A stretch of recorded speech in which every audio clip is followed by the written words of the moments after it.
안녕하십니까. 저는 리에넌 강연을 2016년부터 올해까지 올해가 6번째인데 기획하고 진행해 오고 있는 서울대학교의 이주영입니다. 오늘 순서에 따라서 우선 제일 처음에 이 강연을 주최하고 또 여러모로 이렇게 좋은 행사를 후원해주고 계신 재단법인 리앤원의 이사장이신 원재영 회장님께 인사 말씀을 듣도록 하겠습니다.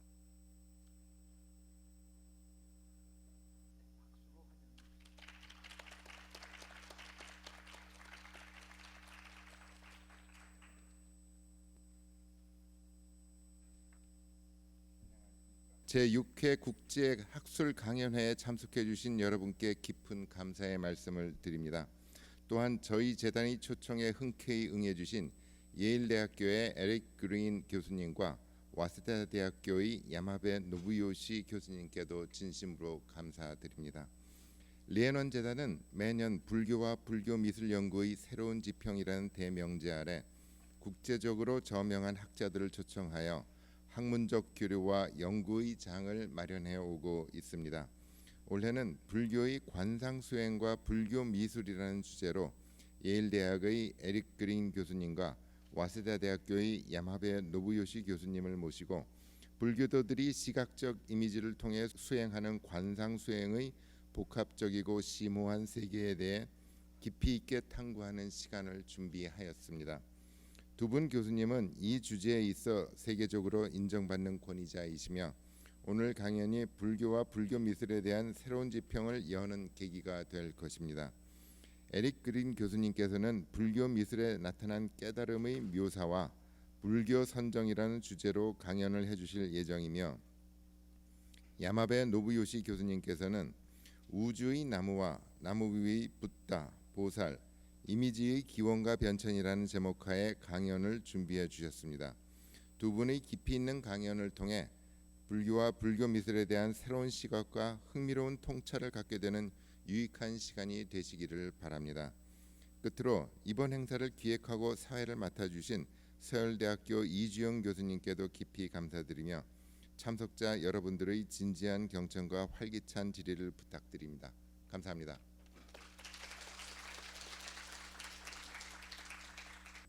네, 두 분 강연자 선생님의 강연을 바로 들으시기에는 조금 생소한 점도 있으실 것 같아서 제가 처음에 인트로덕션을 하기로 했습니다. 올해로 불교와 불교 미술 연구의 새로운 지평 강연회는 6번째를 맞습니다. 올해도 변함없이 이 행사를 주최하고 지원해 주신 재단법인 리앤원과 이사장님께 감사 말씀을 드립니다. 또 학기 중에 매우 바쁘신데도 불구하고 멀리까지 오셔서 강연을 맡아주신 에릭 그린 교수님과 야마베 노부요시 교수님께도 고마움을 표합니다. 올해 강연회의 주제는 아신 바와 같이 불교의 관상 수행과 불교 미술입니다. 불교학을 전공하지 않는 분들께는 관상이라는 말이나 개념이 생소하실지도 모르겠습니다. 그래서 본 강연에 앞서 이에 대해 간단히 설명을 먼저 드리도록 하겠습니다. 관상은 불교 형정 가운데 그렇게 자주 나오지는 않는데 대승의 열반경이나 정법 염초경 같은 데에도 나오지만 주로 밀교 경전에 나오는 말입니다. 그 전의 경전들에서는 비교적 드물었다고 할 수가 있습니다. 밀교 이외의 맥락에서는 불교도들이 일상적으로 자주 쓰던 말도 아닙니다.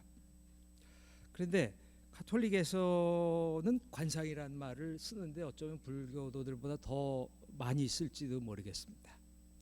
이 말은 가톨릭을 비롯한 기독교에서 쓰는 한자에 기반한 여러 용어가 그렇듯이 불교 전통에서 빌어온 것으로 보입니다.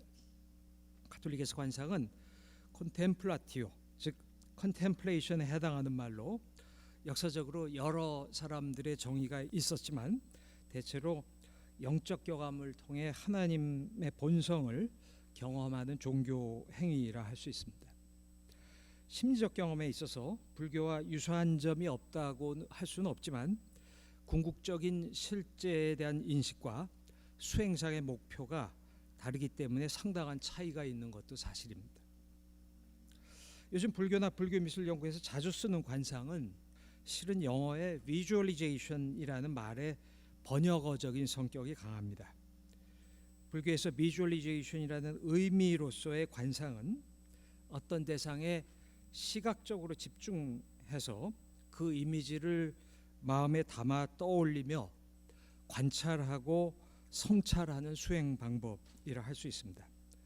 산스크리트로는 바하와나 혹은 이에서 파생한 어휘들이 쓰입니다.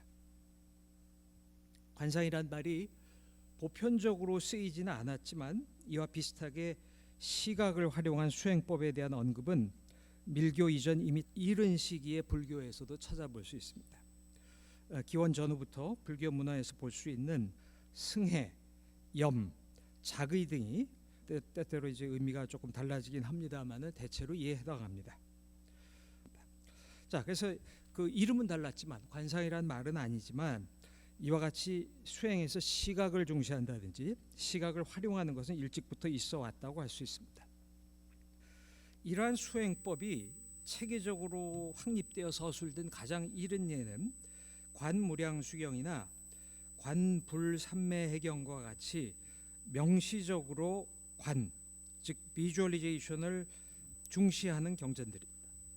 그래서 불교 한역 경전 중에는 이와 같이 관자가 들어가는 이 맨 앞에 붙은 경전들이 이렇게 6가지가 지금 현재 남아 있습니다.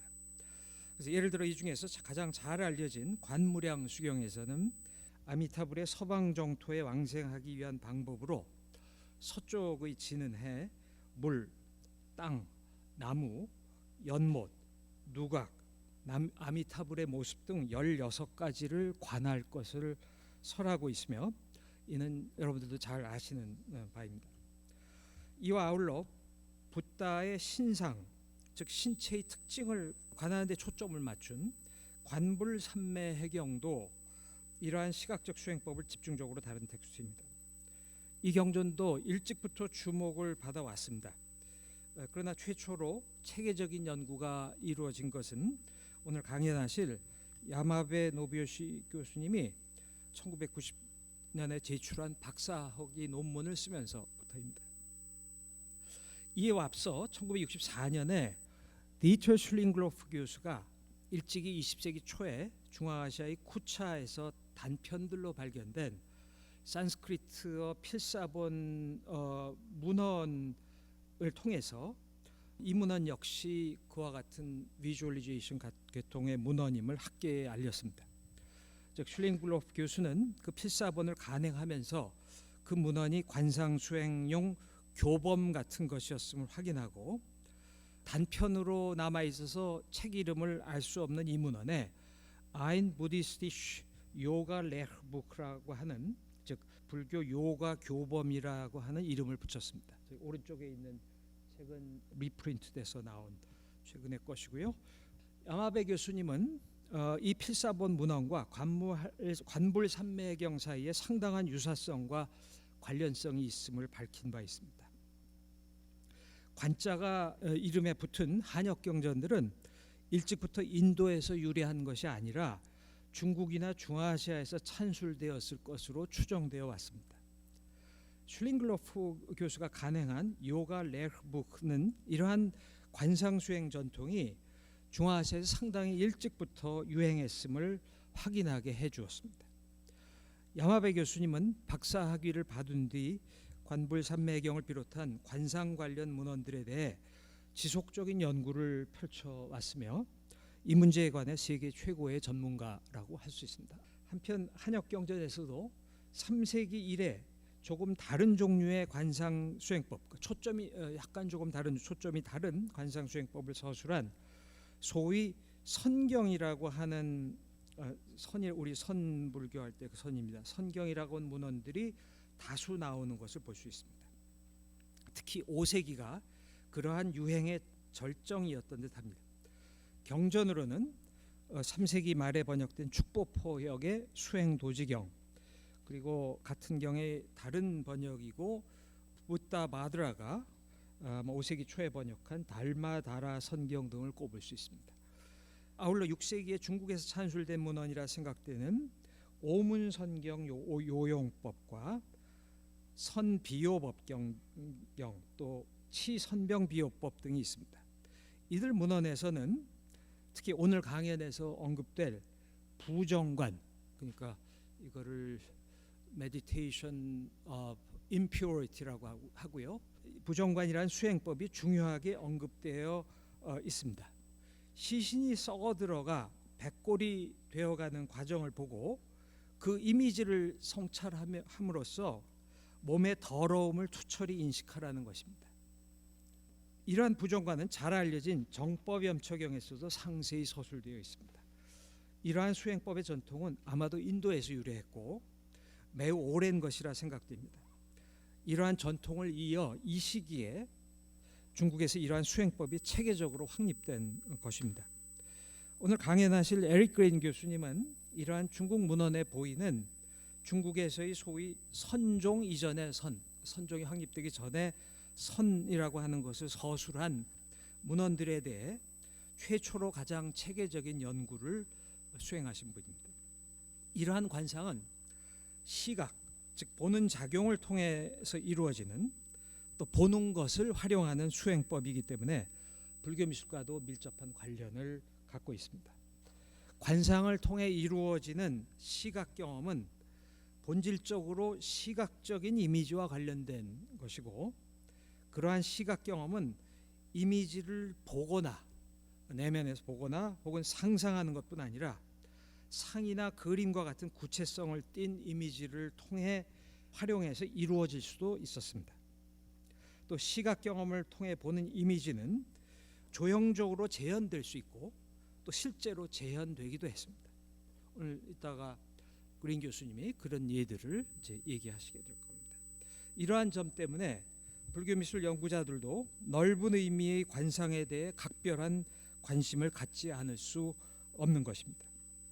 제가 강연 원고를 미리 받아보고 오늘 두 분의 강연은 좁은 의미의 비주얼리제이션, 즉 형식화되고 체계화된 관상 수행법에 국한된 것이 아님을 알 수 있었습니다. 즉 시각을 통해 무언가를 보게 되거나 의도적으로 보는 경험에 관련된 주제에 대한 강연을 준비해 주셨습니다. 우리가 불교 미술에서 보는 많은 이미지들은 의도적이고 직접적인 관상 수행이 아닐지라도 포괄적인 의미에서 시각 경험과 밀접한 관련을 지니고 있습니다.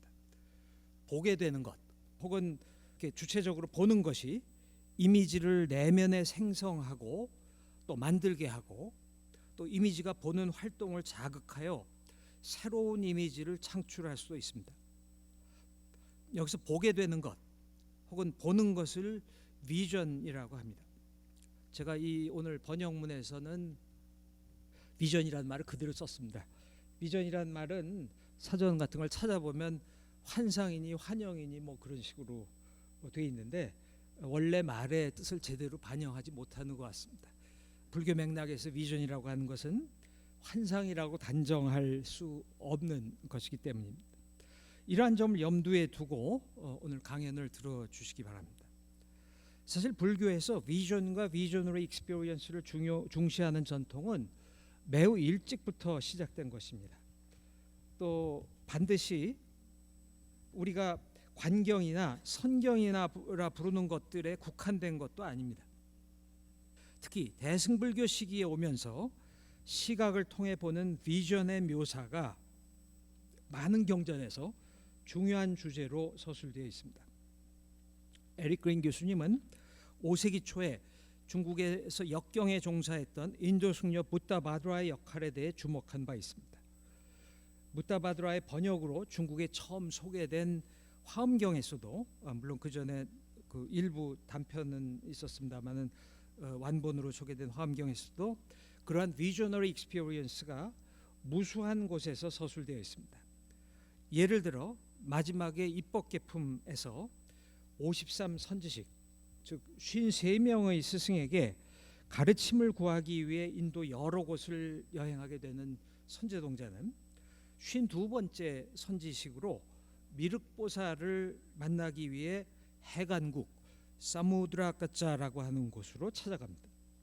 선제동자는 미륵을 뵙고 보살도를 닦는 방법을 가르쳐 주기를 청합니다. 미륵보살은 보살도에 관해 법을 설한 뒤 다음과 같이 말합니다. 그대는 지금 이 밝고 맑은 장엄장이라고 하는 큰 누각에 들어가 두루 관찰하라. 그러면 곧 보살행을 배워 알게 될 것이고 보살도를 닦아 무량한 공덕을 모두 성취하게 될 것이다. 오른쪽에 있는 사진은 유명한 화엄경의 모니먼트인 인도네시아의 보로부둘에 있는 한 부조인데요. 이곳에 거의 두세 단에 걸쳐서 입법계품이 묘사가 되어 있는데 이 장면은 저기 서 계신 분이 미륵보살이고 미륵보살이 이제 미륵보살의 천공의 누각의 모습을 보여달라고 했을 때 보여주는 그 장면을 나타낸 것입니다. 미륵보살 뒤에 앉아 있는 사람이 바로 선제동자일 것이고요. 자, 선제동자가 누각에 들어갈 수 있게 해주기를 청하자 미륵보살은 오른손가락을 튕겨서 그 문이 열리게 하고 환상의 세계로 인도하죠. 선제는 그 누각에 들어갑니다. 이어서 화엄경은 다음과 같이 쓰고 있습니다. 그때 선제가 누각을 관찰하니 한량없이 강대하여 마치 허공과 같았다. 온갖 보배로 땅이 이루어져 있었으며 무수한 창문과 망루와 난간이 칠보로 합성되어 있었다. 또 무수한 깃발들과 무수한 장엄과 무수한 보배 영락과 드리운 띠, 또 무수한 사자 모양을 그린 깃발, 반달 모양의 보배 형상, 모든 보배 비단, 또 무수한 천관과 보배 옷으로 장엄되어 있었다. 또 무수한 보배 그늘이 그 위를 덮고 있었다. 무수한 금방울이 저절로 미묘한 소리를 내었다. 또 무량한 보배 꽃다발 같은 구름과 온갖 미묘한 향구름이 드리워지고 무수한 미세한 금가루가 비처럼 내렸다. 아승기에 훌륭하고 묘한 광명을 놓아 일체를 두루 비추었다. 이 무수한 다양한 온갖 새들이 듣기 좋은 소리를 내었다. 아승기에 웃발라, 빠드마, 뿐다리까 다 연꽃들 종류인데 연꽃의 비가 내렸다. 무수한 많이 보배 광명을 내어 일체를 두루 비췄다. 우리가 이런 장면을 상상해야 되는 거죠. 그때 선제는 누각의 불가사의한 온갖 미묘한 장엄을 보고 마치 뛰어오를 듯이 마음에 큰 환희심을 느꼈다. 그 마음이 부드러워져 모든 망상을 떠나고 일체 어리석음의 어둠과 장애를 멸하였다. 그리고 정념과 사유로 오로지 묘한 뜻을 구하면서 걸림없는 몸으로 공경하고 예를 표했다. 어떻게 보면 이걸 읽어보면 그 앞에 나오는 말로 구구절절히 설명한 것은 좀 뭐 이렇게 길게 굳이 할 필요가 있을까 하는 그런 생각이 들 정도가 드는 그런 광경입니다. 언어를 통하지 않은 시각 경험이 불교에서 궁극적인 진리 혹은 실상에 도달하기 위한 방법으로 널리 또 중요하게 활용되었음은 다시 강조할 필요가 없습니다. 그러면 오늘 첫 번째 강연으로 본론으로 넘어가도록 하겠습니다.